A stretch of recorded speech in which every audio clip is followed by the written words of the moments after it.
특이하게도 옥기는 점점 용의 형상을 갖춘다.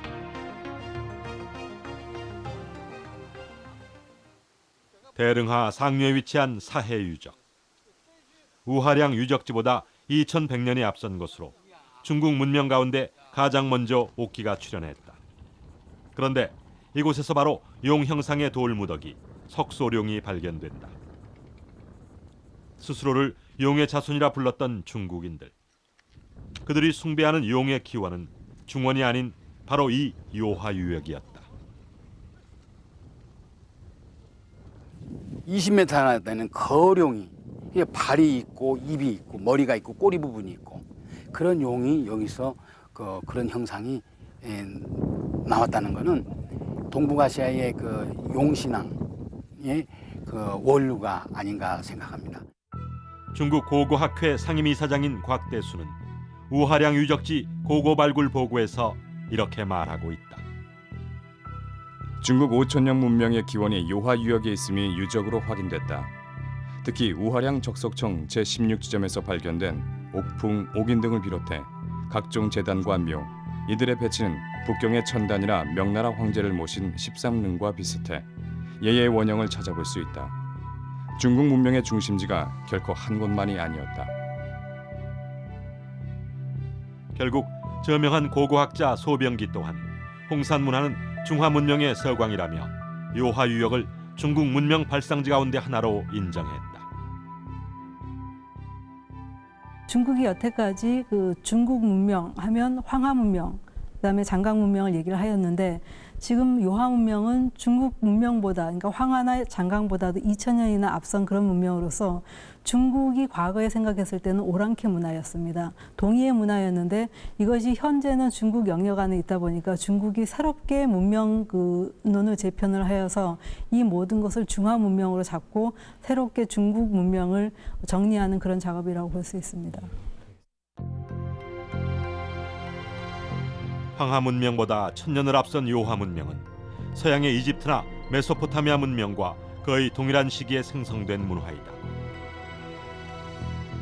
지금까지 황하를 중원 문명의 요람으로 보았던 중국인들이 요하 문명을 중국 문명의 기원이라고 주장하고 나섰다. 과연 홍산 문화가 중국인들의 역사일까?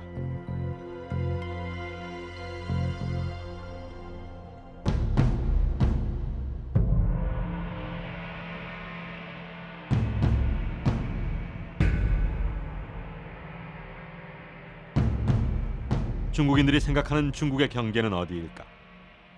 중원을 통일하면서 진시 황제가 세운 만리장성. 청나라 이전의 중국인들이 자신의 영역과 외부 세계를 가른 국경선이다. 북경에서 차로 2시간 정도 달려 만난 만리장성. 장성 밖은 관념상 중국의 영토가 아니었다. 그렇다면 저 너머에 존재한 요하 문명의 주인공은 누구인 걸까? 이 만리장성을 넘어서 이 요하와 가까운 대릉하 유역에서 이렇게 새로운 문화권이 발견됐다고 하는 것은 우리 한반도의 우리 한국 문화, 고대 문화와의도 관계도 매우 밀접한 관계가 있다고 생각합니다. 죽음을 대하는 방식은 가장 변하지 않는 민족 고유의 풍습을 남긴다. 그리하여 고고학에서 묘장법은 동일한 문화권을 상징하는 표식이 된다. 우하량 유적지에는 집단의 우두머리 무덤으로 보이는 거대한 적석총과 27개의 석관묘로 대부분 돌무덤 형식을 취하고 있다. 석관묘는 돌널 무덤이라 하여 평편한 돌판을 잘라서 묘실 벽을 짜고 유해를 넣은 뒤 돌판으로 덮었다. 이러한 묘 형식은 특이하게도 요하 문명과 발해만 한반도 일대에만 발견되어 이들이 동일한 문화권임을 증명한다. 홍산 문화에서 아주 대표적인 묘제로 지금 어마어마하게 발굴되고 있는 적석총의 경우에도 그런 묘제가 중원에는 나타나지 않습니다.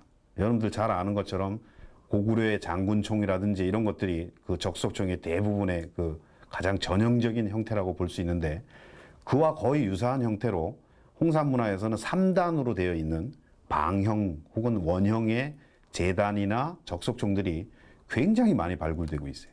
그러니까 그 그 문화 유적들이나 적석총의 형태라는 것은 중원으로 흘러가는 것이 아니라 역시 한반도와 만주와 일본으로 이어지는 그런 북방 문화 계통으로 이어져 있다는 것입니다.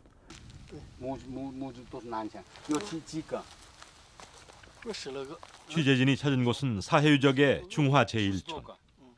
중국에서 발견된 최초의 주거지 형태로 기원전 6천년에 건설되어 홍산문화 이전에도 대릉하와 요하 유역에 문명이 존재했음을 설명하고 있다.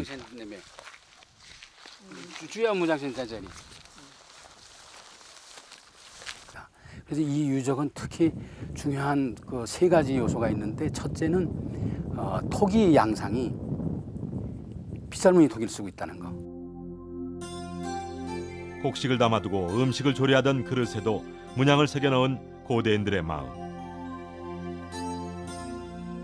특히 갈지자 형태의 무늬는 한반도에서 발견되는 빗살무늬 토기와 매우 비슷하다.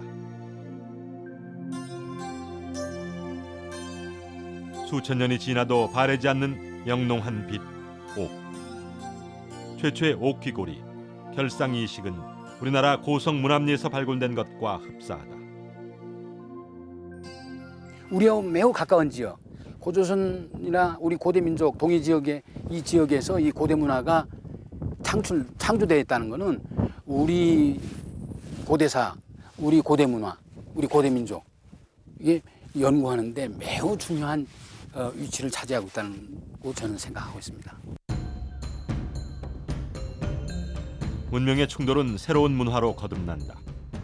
요하에서 움튼 홍산 문화는 동쪽으로 내려와 한반도의 문화 형성을 돕는다. 서쪽으로는 중원 지역과 연결되어 중국의 문명을 만드는 데 적절한 문화적 수혈이 이루어진다.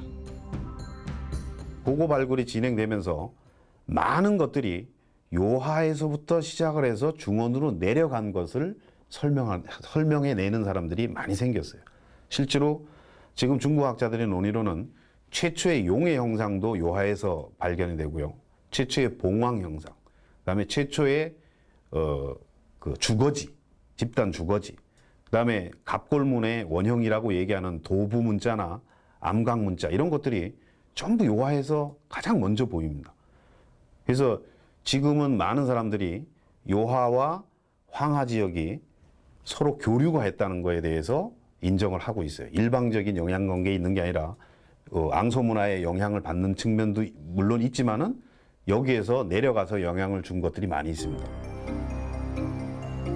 고대 문명의 발상지 홍산. 동아시아 문화의 주류를 형성하며 주변 지역에 많은 영향을 끼쳤다. 중원에서 문화를 받아들여 형성한 수동적인 문명이 아니라 고유한 그들의 세계관을 형성하고 뛰어난 문명의 텃밭을 일구었다. 남방 문화인 앙소 문명과 북방 지역의 요하 문명, 그리고 바이칼 초원 문화는 수세기에 걸쳐 교류하며 이른바 동방 문명의 심장박동을 뛰게 했다. 북방 문화가 남방 문화에 끼친 영향이 바로 앙소 문명에서 발견된 채도 속의 삼조고를 설명해낼 수 있지 않을까. 그러니까 최초의 삼조고 상징은 앙소에서 나오지만 그 삼족이 만들어질 때도 와이벨트를 통해서 북방의 삼수분화의 세계에 영향을 미친 것이고, 그 다음에 거의 소멸되다시피 하다가 북방에서 내려온 상족들에 의해서 다시 부활을 하는 겁니다. 그리고 그 삼수의 상징성을 지속적으로 가지면서 근근히 이어지다가 결국 중원 쪽에서는 그들과 세계관이 다르기 때문에 삼수의 상징성이 거의 사라집니다.